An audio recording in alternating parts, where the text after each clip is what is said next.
सभी मित्रों को नमस्कार है, सभी मित्रों का अभिवादन है। मित्रों, मेरी एक कविता पिता की सीख 76 भाग इसके प्रसारित हो चुके हैं और आज मैं 77वां भाग इसका आपके सामने लेकर के आया हूँ। एक बड़ी सी कविता हो चुकी है मित्रों, 108 भाग इसके लिखे जा चुके हैं। कविता मैंने अपने पूज्य पिताजी को समर्पित करते हुए लिखी है, इसलिए कविता मेरी सर्वप्रिय कविता है। कविता पूर्ण रूप से सच घटनाओं पर आधारित है। कविता में मैंने वर्णन करने का प्रयास किया कि अपने पूज्य पिताजी से मैंने किन किन गुणों को प्राप्त किया है, कौन कौन सी शिक्षाएं मुझे मेरे पिता ने दी हैं। मित्रों, मेरे पिताजी गुणों का भंडार थे, बहुत सामाजिक ज्ञान था उनको। जब भी मुझे कोई समस्या होती थी, जब भी मेरे मन में कोई शंका होती थी, जब भी मेरे मन में कोई प्रश्न उठता था, जब भी मेरे मन में कोई द्वंद्व होता था, तो मैं अपने पिताजी से पूछता था, उसके बारे में निदान निश्चित रूप से होता था और बहुत अच्छे अच्छे सामाजिक उदाहरण दे करके वो मेरी समस्याओं का निदान करते थे। वो सारी शिक्षाएं, वो सारे दृश्य मैंने अपने मन मस्तिष्क में सजो कर रखे हैं। अभी भी जब भी मैं इस कविता में कोई बंद लिखता हूँ तो मैं अपने पिता को महसूस करता हूँ, अपने आसपास पाता हूँ।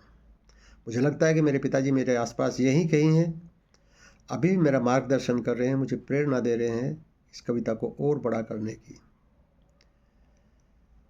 मैं अपने पिता का बहुत बड़ा प्रशंसक रहा हूँ और मुझे लगता है कि कुछ कुछ झलक मेरे पिता की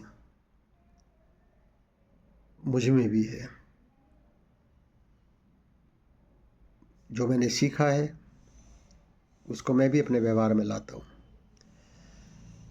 कविता कुछ इस प्रकार से थी। हमने सीखा है पिता से, श्रम करें और जीत लें जग।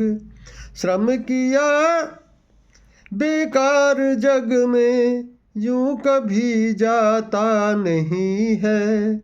हमने सीखा है पिता से।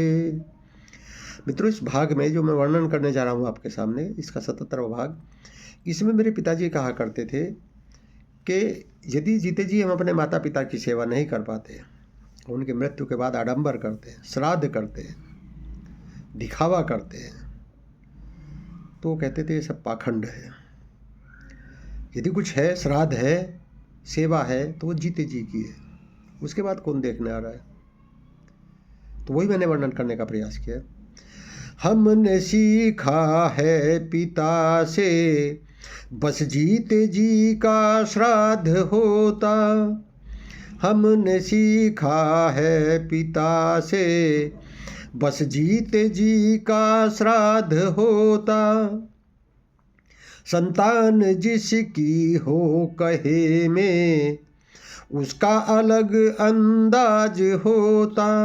मेरे पिताजी कहा करते थे कि जिसकी औलाद आज्ञाकारी हो, जिसकी संतान आज्ञाकारी हो, तो उस आदमी का अंदाज ही अलग होता है। वो राजसी जीवन व्यतीत करता है, राजाओं की तरह अपना जीवन व्यतीत करता है।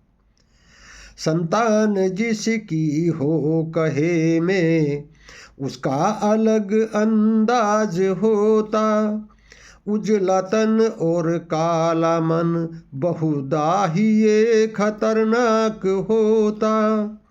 उजला तन और काला मन, बहुधा ही ये खतरनाक होता। जीते जी ही सेवा होती, जीते जी ही सेवा होती, मरे बाद कोई आता नहीं है। हमने सीखा है पिता से।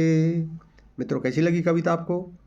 अच्छी लगी हो कविता को लाइक शेयर कर देना, हो सके मेरे चैनल को भी सब्सक्राइब कर देना।